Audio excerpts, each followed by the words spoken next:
എല്ലാവർക്കും focus star PSCയിലേക്ക് സ്വാഗതം. High court of കേരളയുടെ ഒരു നോട്ടിഫിക്കേഷൻ വന്നിട്ടുണ്ട്. കമ്പ്യൂട്ടർ അസിസ്റ്റന്റ് ഗ്രേഡ് 2 ആണ് പോസ്റ്റ് വരുന്നത്. അപ്പോൾ അതിൻ്റെ ഡീറ്റെയിൽസ് ആണ് നോക്കാൻ പോകുന്നത്. അപ്പോൾ ഇത് ഹൈക്കോർട്ടിൻ്റെ ഒഫീഷ്യൽ സൈറ്റിലൂടെയാണ് ആപ്ലിക്കേഷൻ കൊടുക്കേണ്ടത്. Name of post computer assistant grade 2, scale of pay 27,900 മുതൽ 63,700 വരെയാണ്. വേക്കൻസീസ് രണ്ട് രീതിയിലാണ് വരുന്നത്. മുസ്ലിംസിന് 1, പിന്നെ 11 ജനറലാണ്, അതായത് റെഗുലർ വേക്കൻസീസ് ആണ് വരുന്നത്. അതിൽ ആൻറ്റിസിപ്പേറ്റഡ് വേക്കൻസീസ് കൂടി വരുന്നതാണ്. ഇതിൽ മുസ്ലിംസിൻ്റെ NC നോട്ടിഫിക്കേഷൻ്റെ റിക്രൂട്ട്മെൻറ്റ് നമ്പർ 14/2024 ആണ്. അതായത് ഈ ഒരു കമ്മ്യൂണിറ്റിയിൽ വന്നിട്ടുള്ള ആൾക്കാർക്ക് കൊടുക്കാൻ പറ്റുന്നതാണ് ഈ ഒരു NC നോട്ടിഫിക്കേഷൻ എന്ന് പറയുന്നത്.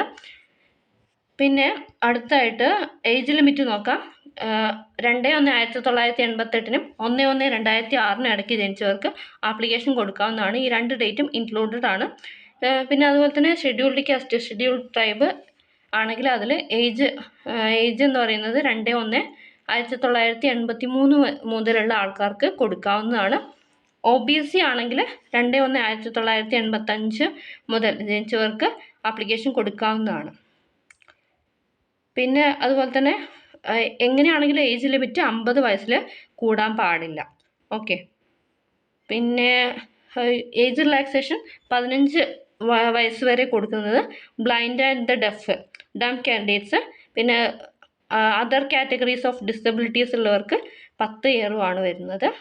പിന്നെ അതുപോലെ തന്നെ ഏജ് ലിമിറ്റ് 50 വയസ്സിൽ കൂടാൻ പാടില്ല. പിന്നെ അതുപോലെ തന്നെ വിഡോസ്, പിന്നെ അങ്ങനെയുള്ള ആൾക്കാർക്ക് 5 വയസ്സാണ് റിലാക്സേഷൻ ഉള്ളത്. ക്വാളിഫിക്കേഷൻ നോക്കാം. +2 or equivalent, KGT higher, type writing English. പിന്നെ certificate in computer word processing or equivalent desirable ആണ്.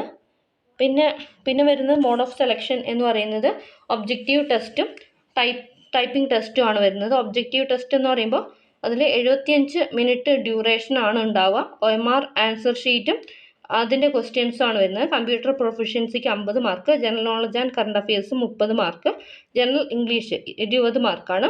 ടൈപ്പിംഗ് ടെസ്റ്റ് എന്ന് പറയുമ്പോൾ ഇതിൽ ഷോർട്ട് ലിസ്റ്റ്, ഈ ഒരു ഒബ്ജക്റ്റീവ് ടെസ്റ്റിൽ വന്നിട്ടുള്ള ഷോർട്ട് ലിസ്റ്റ് ആയിട്ടുള്ള ആൾക്കാർക്ക് മാത്രമേ ടൈപ്പിംഗ് ടെസ്റ്റ് ഉണ്ടാവുള്ളൂ. പിന്നെ അതുപോലെ തന്നെ ഇതിൽ ടൈപ്പിംഗ് ടെസ്റ്റും കമ്പ്യൂട്ടർ പ്രൊഫഷ്യൻസി ടെസ്റ്റും ഉൾപ്പെടുന്നതാണ്. ഓക്കെ. പിന്നെ ആപ്ലിക്കേഷൻ ഫീസ് 500 രൂപയാണ് വരുന്നത്. Scheduled caste, scheduled tribe, unemployed, different abled candidates, benchmark disability, ഇത്രയും ആൾക്കാർക്ക് പേയ്മെൻറ്റ് ഇല്ല. ഓക്കെ. പിന്നെ അതുപോലെ തന്നെ ഇതിൽ ഓൺലൈൻ പേയ്മെൻ്റ് ആണ് വരുന്നത്.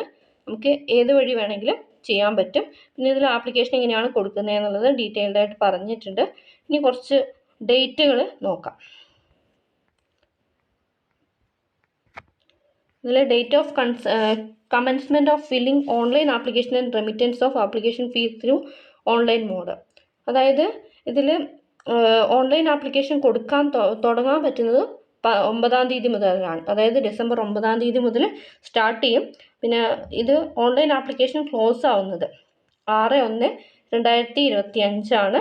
പിന്നെ date of commencement of remittance of application fee through offline mode 9/1/2025 ആണ്. പിന്നെ അതുപോലെ തന്നെ last date for remittance of application fee through offline mode 15/1/2025 ആണ്. ഓക്കെ. അപ്പോൾ ഇതിൽ കോൺടാക്റ്റ് ചെയ്യാനുള്ള നമ്പർ കൊടുത്തിട്ടുണ്ട്. അതുപോലെ തന്നെ എല്ലാ വർക്കിംഗ് ഡേയ്സിലും 10 മണിക്കും 4:30ക്കും ഉള്ളിൽ നമുക്ക് കോൺടാക്റ്റ് ചെയ്യാവുന്നതാണ്. ഓക്കെ. ഇത്രയും കാര്യങ്ങളാണ് വരുന്നത്. Thanks for watching. Have A nice day.